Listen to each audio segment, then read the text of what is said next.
අයිබෝවන්. තාත්තා සොල්දරයට මොකද්ද කියන්නේ ලංකාවේ? සොල්දරේම තමයි. සොල්දරේ. නෙදර්ලන්ඩ්ස් භාෂාවෙන් කියන්නේ සොල්දර්. මේකට මොකද්ද කියන්නේ?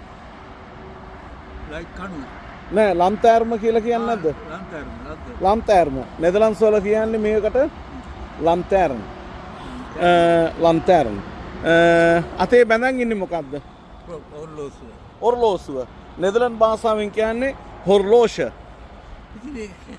ඔර්ලෝෂ. තව දැන් බැංක් එක ලොස්ට් වුණාම මොකද්ද කියන්නේ? බංක්ලොත් වුණා. නෙදර්ලන්ඩ්ස් භාෂාවෙන් කියන්නේ බංක්රුත් කියලා කියන්නේ නෙදර්ලන්ඩ්ස් භාෂාවෙන්. තව වැසිකිළියට ඔයගලගේ කාලේ මොකද්ද කියන්නේ?